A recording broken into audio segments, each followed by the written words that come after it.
We're going to be doing some setup and help with your homework or your practice for lesson 8 and 9. So we're going to start here and look at lesson 8. These are similar triangles telling whether something's similar. So if you remember from the notes from the lesson, we're looking at each pair of triangles and two of the angles are given, and you're going to use that information to decide if they're similar or not. So for example A, and you're going to do this for each A, B, C, and D, we have a 53 degrees and we have a 53 degrees, and we have a 71 and a 71. So immediately we know that yes, they are similar.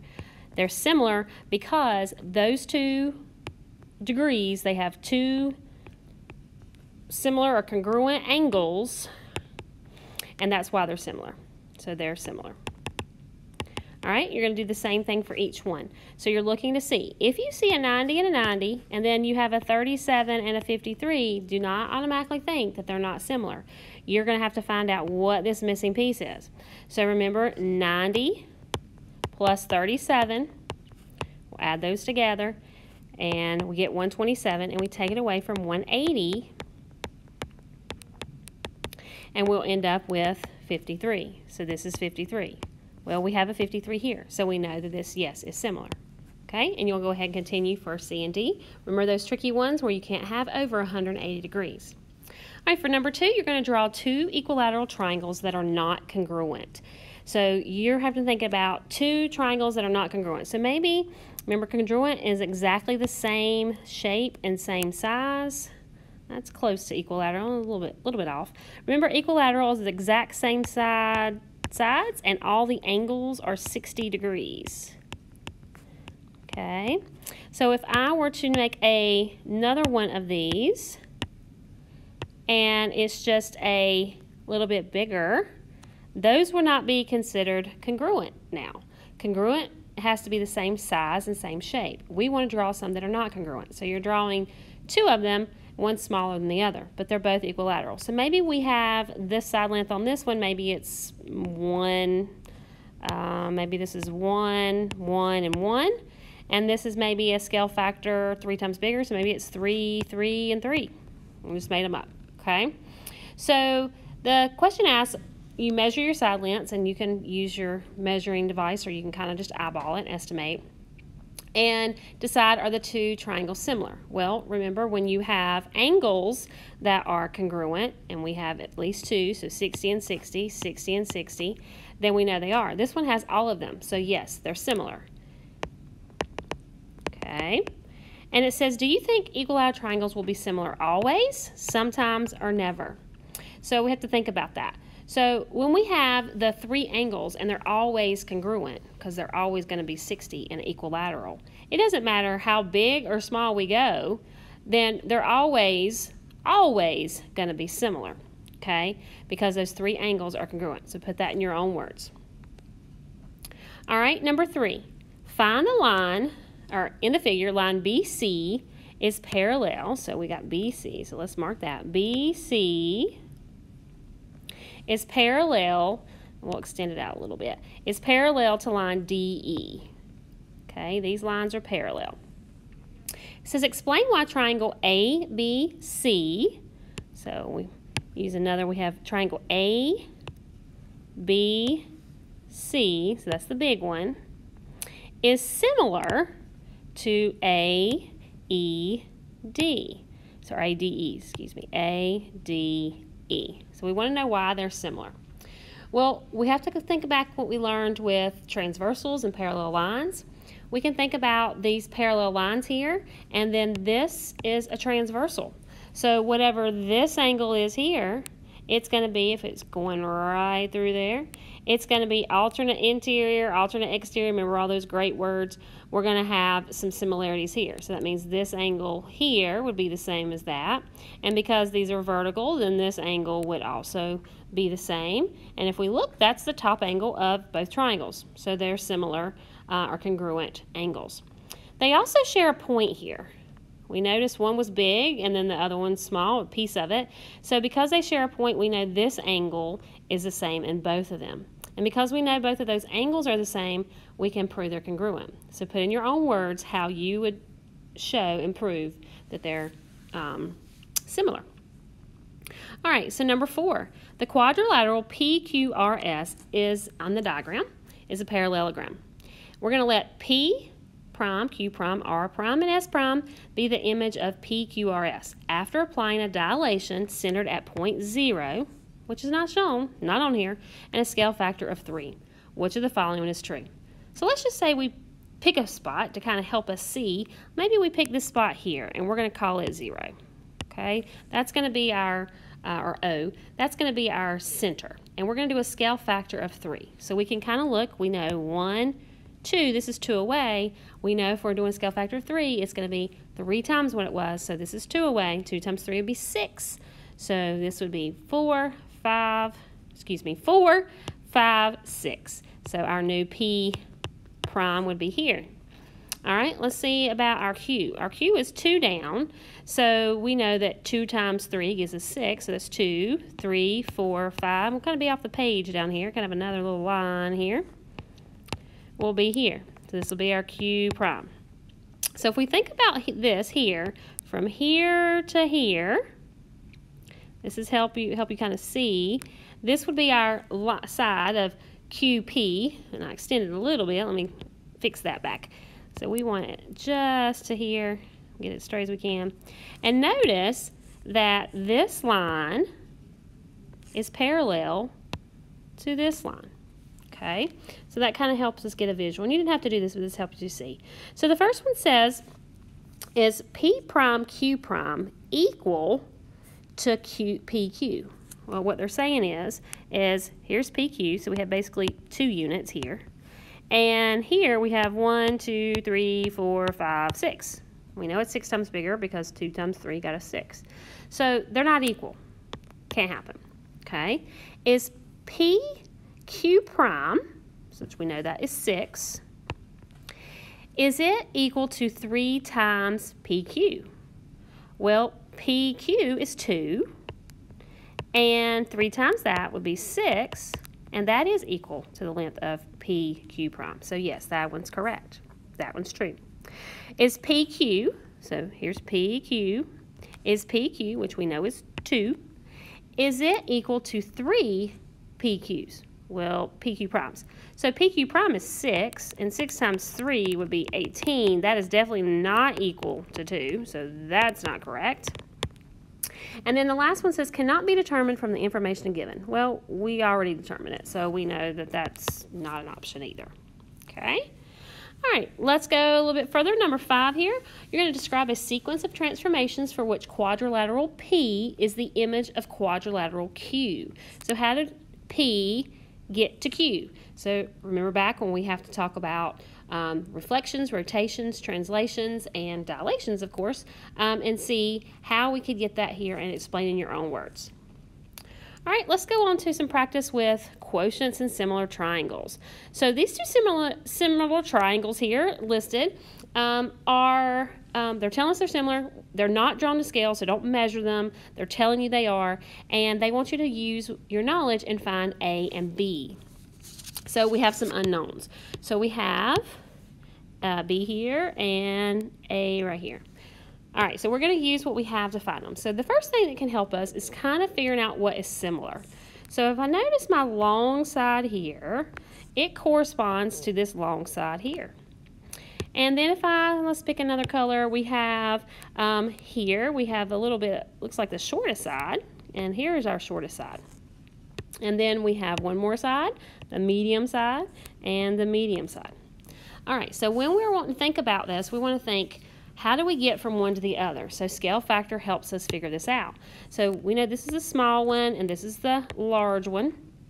So if we think that 4 corresponds to 10, we can think 4 times what got us to 10, okay? 4 times what scale factor would get us to 10? So remember, small to large, we're going to end up getting a number bigger than 1. So we can then divide by 4. And we have a scale factor of 10/4, which we can simplify down to 5/2. 5/2 is bigger than 1, so that makes sense that it's getting bigger. So we know that when we went 4 times 5/2, we got 20 over 2, which is the same thing as 10. So we know that works. So we know our scale factor is 5/2 when we're going from the small to the big. Immediately once we know what that is going from small to big is 5/2, we know going from big to small would be the reciprocal of that, or 2/5. This is why I like to leave it as fractions. So now we're going to use our knowledge to find out what we would have to do. So let's look at our corresponding sides, the yellow ones. We've got 9 and B. So let's look here. So if we had 9, let's erase over here so we can have some room to write. So if we have 9 and we say we're going to something bigger, we're going to do the scale factor of 5/2, and we should get B. Okay, so 9 times 5 is 45, and then you can think about this as a fraction. 2 times 1 is 2. Now, we can simplify that down into a decimal, and when we do, 45 divided by 2, you're going to end up with 22.5. Okay, so we can leave it as 45/2, or we can change it to 22.5. Okay, so our side length here, 22. Fingers are writing faster than my brain's thinking. 22.5, or we could leave this as 45/2. All right, let's look at the pink side. We know 15, and we want to get to A. And if we're going from big to small, we know that our scale factor would be the reciprocal of what we found originally, so it'd be 2/5. So we can think 15 times 2/5 will give us A. We can cross reduce. 5 can go into 5 once, 5 can go into 15 3 times, and then multiply straight across. 3 times 2 is 6. So A would be 6. Okay? All right, so let's look at number 2. Here's a triangle ABC, and triangle XYZ is similar to ABC, but it has a scale factor of 1/4. We're going to draw what triangle XYZ might look like. So the first thing I notice is 1/4 is not a very easy thing to deal with, like a fourth of something, and we don't have a measuring tool. But I noticed that at the bottom, my length here is 4. From here to here is 4. So I can think about splitting that up into kind of 4 pieces. So let me kind of eyeball 4 equal pieces, maybe there, maybe right there. Let's fix that a little bit. Here, and maybe here. That's a little close. It's kind of a little off a little bit. I don't really like that. Let me get it a little bit better. So we got it here, maybe here. Still not perfect, but you get the gist. So we have 1, 2, 3, 4, almost equal parts. So we can think of this, if we're going to do it 1/4, if we're taking 4 times 1/4, then we know that this is the same as 4/4, or it equals 1. So we just need 1 part, and if we go ahead and close this up, then we can make our little triangle right here. This is a triangle that's 1/4 of the original. Now, we now have to label it correspondingly. This was ABC, and we are making XYZ. Remember, you can do the stack over top, XYZ. So A, where A was, is going to be the X. Where B was is going to be the Y. And where C was, it came down, it's going to be the Z. All right, so now it says, how do the angle measures of triangle XYZ compare to triangle ABC, and explain how you know. Remember, when you dilate something, it does not change the angles. So this angle here was shrunken, or the point was shrunken or dilated, and it came all the way over to this side here. Okay, so that means this angle here is the same as angle A. So angle X, and we can think about it as the way we name it is ZXY, is congruent to angle CAB. Okay, then we have a shared point that they share. It's the same thing. That means this angle right here is actually still the same. So this angle CBA is congruent to angle ZYX. Okay, so take your own words and explain how you know. And then it asks you to find the side lengths of the new side. So we've already figured out that this YX, this bottom piece right here, is going to be 1. So XY or YX doesn't matter. This segment right here is 1. And then the other ones might be a little harder to find. So we had here CA, which corresponds to ZX. It was 5, and we had a scale factor of 1/4. So 5 times 1/4 gives us 5/4. So we can actually leave it like that and say that our side ZX is 5/4.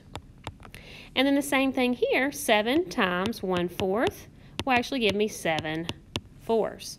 So then this one is 7/4. That could be your side lengths. You can always change those to decimals, but it's okay. So you can also compare your triangles now, your original ones. So if we had our short side for our original one was 4, and our medium side was 5. This was our short, this was our medium, and this was our ABC one.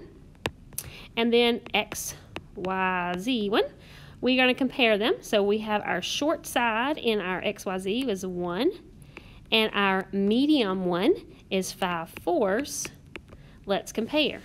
So remember, 1 and 5 divided by 5/4 is the same thing as saying 1 times the reciprocal, which is the same thing as 4/5. And we'll see 4/5 and 4/5 are exactly the same ratios, and so they are proportional, which means they are similar. Okay? All right, so let's look at these two. This is kind of something that we haven't seen before. It's a little bit different the way they go about showing you this. So we have two triangles, and notice they both have a 90-degree angle and a parallel line's running between them. So we can almost think if we extended this line out here or this line out here, these are transversals. This is like a transversal that's running through.